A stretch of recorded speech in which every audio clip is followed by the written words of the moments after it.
సాక్షి channel Jaganmohan Reddy గారు ఇదంతా గత ప్రభుత్వంలో వైసీపీ అధికారంలో ఉన్నప్పుడు వాళ్ళ తరపున వాళ్ళ వల్ల చాలామంది బాధితులైనారు. అటు మహిళలు కావచ్చు, ఉద్యోగస్తులు కావచ్చు, రైతులు కావచ్చు, ఎంతోమంది జీవితాలు రోడ్డు మీద పడి వాళ్ళందరూ కూడా మనం కూడా చూసాం, బాధితులైనాము. కానీ మనుషులతో పాటు జంతువులు కూడా బాధితులు కావడము మొదటిసారి. వీళ్ళ వల్ల ఈరోజు మేము ఇక్కడ ఏదో సాక్షి పేపరు ఆఫీస్ కాడ మేమేదో ధర్నా చేస్తున్నామని చెప్పి మాట్లాడుతున్నారు. ధర్నా చేసేది మేము కాదు, సాక్షిని ప్రశ్నించడానికి వచ్చింది మేము కాదు. కోడ్లు వచ్చినాయి, కోడ్లకి సాక్షి సమాధానం చెప్పాలంట.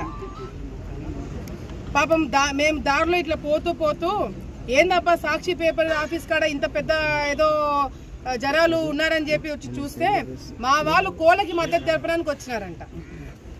పాపం మా కోళ్ళు కూడా ఏమడుగుతున్నాయి, సాక్షిని ప్రశ్నిస్తున్నాయి. ఏమని, మీ బాబాయ్ చంపేసి మీ బాబాయ్ని చంపేసి ఆయన పైన శవరాజకీయాలు చేసుకునేది చాలదా? కోడ శవాల మీద కూడా రాజకీయం చేస్తున్న నీచమైన సాక్షి అని చెప్పి మేమన్నట్ల కోళ్ళు అంటున్నాయి. పాపం కోళ్ళకు కూడా న్యాయం జరగాలి కదా. గతంలో మనుషులు బాధితులు అవ్వడం చూసాం, కానీ కోళ్ళు బాధితులు కావడము, కోళ్ళని చంపేసిన కోళ్ళని కూడా రాజకీయం చేయొచ్చు దాని శవాల మీద అని చెప్పి సాక్షి పేపర్ను చూసి బాగా నేర్చుకోవాలి. ఇంత నీచంగా ఆలోచనలు, ఇంత నీచమైన పదాలు ఎట్లా వీళ్ళకి వస్తున్నాయి అని మేము అడగట్ల, కోళ్ళు అడుగుతున్నాయి. మనస్సాక్షి లేని సాక్షి అని చెప్పి మేమనట్ల, కోళ్ళు అంటున్నాయి. పాపం కోళ్ళకి న్యాయం చేయడానికి ఈరోజు ఇక్కడ మేమందరం కూడా పాపం మీడియా మిత్రులు కూడా కోడికి న్యాయం చేయాలని చెప్పి మీడియా మిత్రులు కూడా అడుగుతున్నారు. ఇది ఈరోజు ఇప్పుడు సీరియస్గా మ్యాటర్కి వస్తే అసలు ఏంది మ్యాటర్, ఎక్కడి నుంచి మొదలైంది, ఇది అంతా ఎందుకు మొదలైంది అనే దానికి కూడా మీ గురించే మాట్లాడుతున్నాను. ఎందుకు ఎక్కడి నుంచి స్టార్ట్ అనేది కూడా ప్రజలకి తెలియాలా. ముఖ్యంగా సాక్షి ఆఫీస్లో కూర్చొని మేము జర్నలిస్టులు అని చెప్పుకొని తిరిగే వాళ్ళకు కూడా తెలియాలంటే ఒక వీడియో చూపించాలా. ఈ వీడియో ఎన్నికలకి ముందు, మొన్న జరిగిన ఎన్నికలకి ముందు ఒక వ్యక్తి తెలుగుదేశం పార్టీలోకి జాయిన్ అవుతున్నప్పుడు ఆ వ్యక్తి ఇంట్లో కూర్చొని పెట్టిన ప్రెస్ మీట్లో ఎన్నికలకు ముందు నేను మాట్లాడిన మాటలు ఒకసారి వినండి.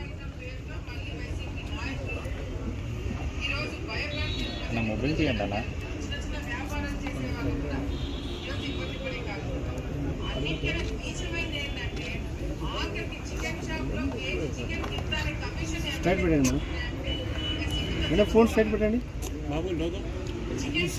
ఎంతమంది వస్తున్నా నేను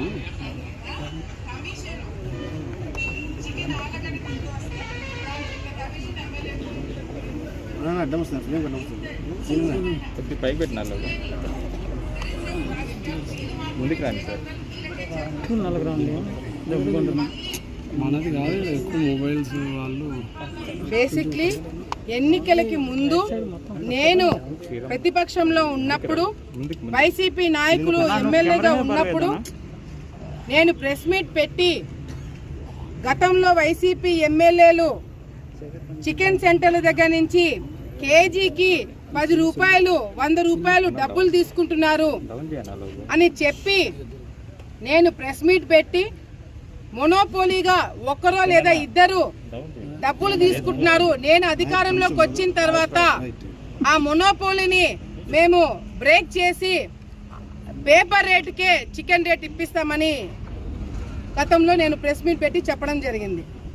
నేను వైసీపీ నాయకుల మీద ఆ రోజు మాట్లాడి నేను బయటికి తీసుకొచ్చి, చాలామంది అనుకోవచ్చు కేజీకి 10 రూపాయలు, కేజీకి 10 రూపాయలు చిల్లర అని, కొన్ని కోట్ల రూపాయలకు సంబంధించిన బిజినెస్ ఇది. కొన్ని కోట్ల రూపాయలు వైసీపీ నాయకులు ఈ చికెన్ మీద వాళ్ళు దోచుకోవడం జరిగింది.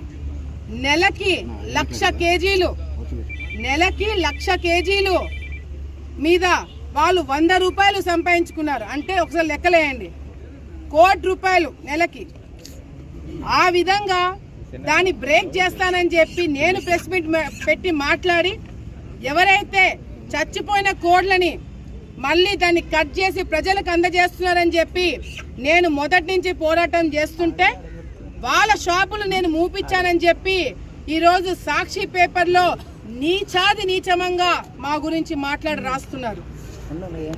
అన్నిటికైనా పెద్ద కారణం ఏంటంటే, మేము మా మీద సాక్షి గతంలో కూడా ఎమ్మెల్యేగా అయినప్పటి నుంచి మా గురించి తప్పుడు రాతలు రాస్తున్నారని చెప్పి మేము డిఫమేషన్ కేసు వేసినాం.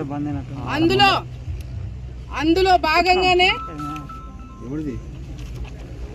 5వ పేరు చూస్తే భారతీ రెడ్డి గారిని కూడా ఇంక్లూడ్ చేయడం జరిగింది. ఎందుకంటే సాక్షిలో ఆమెనే కదండి ఉండేది. వ్యక్తిగతంగా భారతీ గారిని మేము ఏదో టార్గెట్ చేయాలనో వాళ్ళ కుటుంబ సభ్యులని టార్గెట్ చేయాలనో మా ఉద్దేశం కాదు. సాక్షిలో ఆమె ఉంది కాబట్టి, మేనేజ్మెంట్ ఆమెనే చూసుకుంటుంది కాబట్టి ఆమె పేరు కూడా యాడ్ చేయడం జరిగింది 6 నెలల క్రితం. ఆ రోజు నుంచి ఈ రోజు వరకు కూడా తప్పుడు రాతలు మా గురించి రాయడము, మేము కేసు వేసామని చెప్పి మమ్మల్ని టార్గెట్ చేయడము జరుగుతుంది.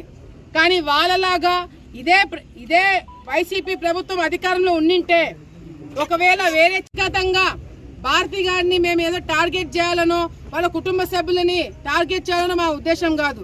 సాక్షిలో ఆమె ఉంది కాబట్టి, మేనేజ్మెంట్ ఆమెనే చూసుకుంటుంది కాబట్టి ఆమె పేరు కూడా యాడ్ చేయడం జరిగింది 6 నెలల క్రితం. ఆ రోజు నుంచి ఈ రోజు వరకు కూడా తప్పుడు రాతలు మా గురించి రాయడము, మేము కేసు వేసామని చెప్పి మమ్మల్ని టార్గెట్ చేయడము జరుగుతుంది. కానీ వాళ్ళలాగా ఇదే వైసీపీ ప్రభుత్వం అధికారంలో ఉండింటే, ఒకవేళ వేరే ఛానల్స్ రాసింటే ఈ పాటికి కత్తులు తీసుకొని మీడియా ఆఫీసులకు వచ్చి ధ్వంసం చేసేవాళ్ళు. కానీ నేను ఇందాక మీడియా మిత్రులు కూడా చెప్తున్నా, కోస్తాంధ్ర వాళ్ళలో ఎటకారంగా చంపేసేవాళ్ళు, రాయలసీమ వాళ్ళు కొట్టి చంపేసేవాళ్ళని. కానీ ఇప్పుడు చంద్రబాబు నాయుడు గారి ప్రభుత్వంలో రాయలసీమ వాళ్ళైనా కోస్తాంధ్ర వాళ్ళైనా ఎటకారంతోనే మేము సమాధానం చెప్పాల్సిన పరిస్థితి. ఇదే వైసీపీ ప్రభుత్వం ఉండింటే ఇంత పీస్ఫుల్గా ప్రొటెస్ట్ జరిగేదా అండి? ఇంత పీస్ఫుల్గా ప్రొటెస్ట్ చేయడానికి వీలయ్యేదా? కానీ ఈరోజు మా ప్రభుత్వంలో నిరసన తెలియజేయాలంటే దీనికన్నా వేరే మార్గం దొరకలేదు. ఎన్నిసార్లు చెప్పినా వాళ్ళ పద్ధతులు మార్చుకోవట్లేదు. అంతేకాకుండా ఏదైతే మరి ఈ చికెన్ షాపులు రెడ్ హ్యాండెడ్గా కొన్ని షాపులు వాళ్ళు చచ్చిపోయిన చికెన్లు ఊరవతల పాడేస్తుంటే అవన్నీ కూడా వీడియోలు తీసుకొని, ఆ పాడేసిన చికెన్లు తీసుకొని, ఆ కోడ్లను తీసుకొని అదే కోడ్లని మళ్ళీ కట్ చేసి హోటల్స్ కి ఇళ్ళకి వాళ్ళు సప్లై చేస్తుంటే రెడ్ హ్యాండెడ్ గా కొన్ని ఛానల్స్ లో కూడా వేయడం జరిగింది. దాన్ని బేస్ చేసుకొని మేము అసెంబ్లీలో ఉన్నప్పుడు మున్సిపల్ కమిషనర్ గారు శాంపిల్స్ తీసుకొని ఆ శాంపిల్స్ ని విజయవాడకి పంపిస్తే, విజయవాడలో విజయవాడ నుంచి వచ్చిన రిపోర్ట్ చూస్తే 4-5 షాపులు, మీరు ఒకసారి ఇక్కడ చూడండి, the about tested chicken meat samples are unfit for human consumption. అంటే ఏవైతే ఈ షాపుల దగ్గర నుంచి శాంపిల్స్ తీసుకొని మేము టెస్ట్ చేశామో అది సామాన్య ప్రజలు తినడానికి సెట్ కాదు, మీరు తినకండి అని చెప్పి ఇచ్చిన రిపోర్ట్ ఇది. ఈ రిపోర్ట్ ఏ చికెన్ షాప్ సెంటర్ లో అయితే ఇచ్చినారో అవి కమిషనర్ గారు బాధ్యత తీసుకొని ఆయన అవి క్లోజ్ చేపిస్తే వైసీపీ వాళ్ళకి తట్టుకోలేకపోతున్నారు. దాని మీద కోపము మా మీద చూపించి, ఇంతకు ముందు మామూలుగా పేపర్లో ఏదైనా రాయాలంటే నాయకుల పేర్లు రాయకుండా ఏదో విధంగా రాశారు. కానీ సాక్షి పేపర్ లో ఒక ఆడపిల్ల బొమ్మ పెట్టి నేను కమిషన్ తీసుకుంటానని చెప్పి నీచమైన రాతలు రాస్తున్నారు సాక్షి వాళ్ళు. అంటే నేను కూడా అనుకున్నా ఒక మహిళ గురించి ఈ విధంగా రాయడానికి ఎట్లా మనసు వచ్చిందని. కానీ నేను కూడా తర్వాత ఆలోచిస్తే తల్లిని చెల్లిని ఆఖరికి నమ్ముకున్న ఇంట్లో ఆడవాళ్ళనే వదిలిపెట్టని వైసీపీ వాళ్ళు మమ్మల్ని బతకనిస్తారా అని ఈ రోజు నేను అడుగుతున్నా. నా కోసం కొట్టడానికి రావడానికి నా తల్లి గారు లేరు, నా కోసం ప్రశ్నించడానికి నా తండ్రి లేడు. కానీ నా గురించి, నా భర్త గురించి, నా కుటుంబం గురించి, ఆళ్లగడ్డలో నా కార్యకర్తల గురించి, ఆళ్లగడ్డ ప్రజల గురించి తప్పుడు రాతలు రాస్తే మాత్రం ఎవరిని కూడా వదిలిపెట్టనని చెప్పి ఈ సందర్భంగా మీ అందరూ కూడా హెచ్చరిస్తున్నారు. మేము ప్రభుత్వంలోకి రాకముందు నంద్యాలలో కేజీ చికెన్ ఇప్పుడు కూడా 250 రూపాయలు. మేము అధికారంలోకి రాకముందు ఆలగడ్డలో చికెన్ కేజీ రేటు 280. ఇప్పుడు మేము అధికారంలోకి వచ్చిన తర్వాత ఆలగడ్డలో చికెన్ రేటు కేజీకి 170, 180. మేము అవినీతి చేసింటే ఇంకా రేటు పెరగాలే తప్ప ఎందుకు తగ్గిస్తామండి? రూపాయలు పెరగాలే తప్ప తగ్గినాయంటే దాని అర్థమైంది. రాష్ట్రంలో అందరూ దీన్ని అర్థం చేసుకోవాల్సిన అవసరం లేదు. ఆలగడ్డలో నన్ను నమ్మి ఓటేసిన వాళ్ళు, ఆలగడ్డలో నన్ను నమ్మి రాజకీయం చేసేవాళ్ళు, నా కుటుంబం కోసం కేసులు వేసుకున్న వాళ్ళు నమ్మితే చాలు. నాకు రాష్ట్రం అంతా ఓట్లేరు. ఆలగడ్డ ప్రజలకి తెలుసు గత ప్రభుత్వంలో చికెన్కి కేజీ రేట్ ఎంత ఉంది, ఇప్పుడు మేము వచ్చిన తర్వాత కేజీ రేటు తగ్గిందా లేదా. మరి తగ్గినప్పుడు మాకు డబ్బులు ఎట్లా అప్పుతాయండి? ఎట్లా అవినీతి జరిగింటుంది? ఏడైనా రేట్లు పెరిగితే కదా మాకు కమిషన్లు వచ్చేది. రేట్లు తగ్గిస్తే కమిషన్లు ఎక్కడి నుంచి వస్తాయి? ఆ మాత్రం ఇంగిత జ్ఞానం కూడా లేకుండా సాక్షి వాళ్ళు రాస్తున్నారంటే నిజంగా అంటే పాపము ఈరోజు కోళ్ళు అడిగిన దాంట్లో న్యాయం ఉంది. పాపం మీ బాబాయ్ హత్య కేసులో మీ ఇంట్లో వాళ్ళకి న్యాయం చేయలేకపోతున్నారు. ఆయన చనిపోయిన తర్వాత వివేకానంద రెడ్డి గారి డెడ్ బాడీ మీద కూడా మీరు శవ రాజకీయాలు చేస్తున్నారు. రాజశేఖర రెడ్డి గారు చనిపోతే అక్కడ శవ రాజకీయాలు చేస్తున్నారు. ఆఖరికి ఇప్పుడు ప్రతిపక్షంలో ఉన్నారు కాబట్టి పాపం కోట్ల శవాల మీద కూడా రాజకీయాలు చేసుకుంటారు. చీచీ సాక్షి అని చెప్పి కూడా ఈ రోజు వాళ్ళకి తెలియడానికి మేము చెప్పట్లా. చీచీ సాక్షి అని మేమనట్లా, కోడ్లు అంటున్నాయి. అది ఈ రోజు మీ పరిస్థితి. ఈ రోజు నేను దయచేసి ఇది నేను గత వారం నుంచి జరుగుతుంది. వాళ్ళ సోషల్ మీడియాలో ఫేస్బుక్ లో ఫ్రంట్ పేజ్ లో నా పేరు పెడతారు. ఫ్రంట్ పేజ్ లో నా ఫేస్ పెట్టి వెనకల చంద్రబాబు నాయుడు గారిని పెట్టి కోళ్ల గురించి మాట్లాడతారు. సిగ్గు, ఏమాత్రమైన సిగ్గున్నా, ఏమాత్రమైన ఇంగిత జ్ఞానం ఉన్న ఒక ఆడపిల్ల గురించి ఈ రాతలు రాస్తున్నామా, అట్లీస్ట్ వాస్తవమా కాదా అని కూడా తెలుసుకోలేనంత ఓపిక లేని సాక్షి వాళ్ళకి ఈరోజు మళ్ళీ వైసీపీ రజనీ గారు మాట్లాడుతున్నారు. మీ ఇంట్లో ఆడవాళ్ళు లేరా? మీ ఇంట్లో ఆడవాళ్ళు ఉంటే మీరు ఇట్లే చేస్తారా అంటే, అమ్మ రజనీ గారు నేను అడుగుతున్నాను, మీరేనా ఆడవాళ్ళు? ఇంకా రాష్ట్రంలో ఆడవాళ్ళు ఎక్కడా లేరా? మా మీద తప్పుడు కేసులు పెట్టి మమ్మల్ని జైలుకి పంపించినప్పుడు లేదమ్మా? నా మీద, నా భర్త మీద కేసులు పెట్టి మమ్మల్ని, నాకు సంవత్సరం కొడుకున్నప్పుడు ఆ కొడుకుని ఇంట్లో పెట్టి మమ్మల్ని జైలుకి పంపించినప్పుడు లేదమ్మా ఆడవాళ్ళ గురించి మీరు మాట్లాడేది? వైసీపీ నాయకులు మీ జోలికి వస్తే, మీరు తప్పు చేసి మీ మీద వస్తే మీకు ఆడవాళ్ళు కార్డు, లేడీస్ కార్డు వాడతారా? మేమంతా ఆడవాళ్ళం కదా. మరి మా మీద తప్పుడు రాతలు రాస్తున్నప్పుడు మీరు చెప్పినారా సాక్షి వాళ్ళకి? ఒక ఆడపిల్ల గురించి రాయకూడదని ఎప్పుడు చెప్పినారు మీరు? అంటే మీకొక ఆడవాళ్ళకి ఒక న్యాయం, మాకొక న్యాయమా? ఈరోజు నేను సాక్షి వాళ్ళకి మరొకసారి రిపోర్టర్స్ కి రిక్వెస్ట్ చేస్తున్నా, రాష్ట్రంలో ఉన్న మీ రిపోర్టర్లందరూ, సాక్షి రిపోర్టర్లందరూ రండి. నిజంగా అంటే ఈ చికెన్ షాపుల దగ్గర ఎవడు అవినీతి చేసినాడో, ఎవడు అవినీతి కార్యక్రమాలు డబ్బులు తిన్నాడో మీరు నిరూపించండి. నిజంగా అంటే నా పేరు బయటికి వచ్చింటే నేను క్షమాపణ చెప్పడానికి నేను సిద్ధం. ఒకవేళ నా తప్పు లేదని తెలిస్తే సాక్షి వాళ్ళు క్షమాపణ చెప్పగలుగుతారా? ఆ మనస్సాక్షి మీకుందా? ఆ ఇంటిగ్రిటీ మీకుందా అని ఈరోజు మా ప్రశ్న. సో దయచేసి ఇటువంటి రాతలు రాసిన ప్రతిసారి రియాక్షన్ ఇట్లాగే ఉంటుంది. మీ ఇంటిగ్రిటీ అంతో ఇంతో, మీ పార్టీ వాళ్ళు మీ పేపర్ కొని చదువుతున్న వాళ్ళు కూడా ఆలగడ్డలో పోయమ్మా చికెన్ రేటు తగ్గినాయి కదరా, ఎక్కడరా పెరిగినాయని చెప్పి మీకు ఓట్లేసిన వాళ్ళు కూడా తిట్టుకునే పరిస్థితి తెచ్చుకుంటున్నారు మీరు.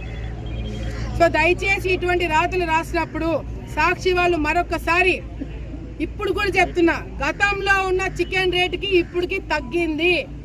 ఇది కేవలం 10 రూపాయలు 20 రూపాయలు కాదు, కొన్ని కోట్ల రూపాయలు, దాదాపుగా 40-50 కోట్లు సంవత్సరానికి సంపాదించుకుంటున్నారు గతంలో వైసీపీ నాయకులు. దాన్ని బ్రేక్ చేశాం కాబట్టే ఈరోజు మా గురించి మాట్లాడుతున్నారు. సాక్షి పైన తప్పుడు రాతల మీద మేము కోర్టుకి వెళ్తున్నాం కాబట్టే, వాళ్ళ మీద కేసులు వేస్తున్నాం కాబట్టే మా గురించి తప్పుడు రాతలు రాస్తున్నారు. నేను ఇది రాయడం వల్ల మేమేదో బెదిరిపోతాము, ఆడపిల్ల గురించి రాస్తే వాళ్ళు ఇన్సల్ట్గా ఫీల్ అయ్యి ఇళ్లలో కూర్చుంటారు, ఆమె బయటికి వచ్చి మాట్లాడుతుంది అనుకుంటున్నారేమో. మీరు రాసే కొద్దీ నేను ఛాలెంజ్గా తీసుకుంటాను. మీరు నన్ను టార్గెట్ చేసే కొద్దీ నేను ఇంకా ఎదుగుతా. మీరు నన్ను టార్గెట్ చేసే కొద్దీ మీరు తప్పని నిరూపిస్తాను. మీ ఇంటిగ్రిటీ పోయేలాగా మీరే చేసుకుంటారని చెప్పి మరొకసారి తెలియజేసుకుంటూ, ఆడపిల్లల గురించి ఆడవాళ్ళ గురించి రాసేటప్పుడు 1కి 100 సార్లు 1000 సార్లు నిజమా కాదా అని మీరు రాయండి. లేదా అంటే మీరు ప్రొఫెషన్ మార్చుకోండి. అంతేగాని ఇళ్లల్లో ఉన్న ఆడవాళ్ళ గురించి తప్పుగా రాసి మీరు తప్పించుకుంటారేమో. ఇది ఇంకొక డిఫమేషన్ కేసు వేయబోతున్నాము. మీరు తప్పకుండా కోర్టుకు వచ్చి క్షమాపణ చెప్పేంత వరకు మేము వదిలిపెట్టామని చెప్పి ఈ సందర్భంగా మీ అందరూ కూడా తెలియజేసుకుంటున్నాము. సాక్షి రిపోర్టర్స్ ఈ 2 రాష్ట్రాల్లో కాదు కదా, దేశంలో ఎంతమంది ఉన్నారండి. వాళ్ళందరికీ కూడా అంటే ఛాలెంజ్ అంటే ఎట్లా యాక్సెప్ట్ చేయరు, సవాల్ వదిలితే తీసుకోరు. రిక్వెస్ట్ సాక్షి రిపోర్టర్లని నేను రిక్వెస్ట్ చేస్తున్నా, నిజంగా అంటే మీకు మనస్సాక్షి ఉంటే మీరు ఆలగడ్డకు వచ్చి ఎంక్వైరీ చేయండి. ఎక్కడైనా మేము కానీ నా మనుషులు కానీ నా పేరు చెప్పుకొని ₹1 కూడా ఈ చికెన్ల దానిలో కాదు, ఎక్కడైనా సరే సామాన్య ప్రజల దగ్గర నుంచి ₹1 డబ్బులు భూమా కుటుంబానికి అందిందని నువ్వు నిరూపిస్తే నా రాజకీయ జీవితాన్ని కాదు, నా ఆస్తులు కూడా సాక్షికి రాసిస్తాను. ఆ సవాల్ని మీరు స్వీకరించగలుగుతారని చెప్పి సాక్షికి రిపోర్టర్లకి నేను రిక్వెస్ట్ చేస్తున్నా. ఒకవేళ నేను నిజంగా తప్పు చేశానని నిరూపించగలిగితే మీరు నా కుటుంబంలో ఉన్న నా ఆస్తులు, నా రాజకీయ మొత్తం కూడా నేను సాక్షికి ఇచ్చేస్తాను.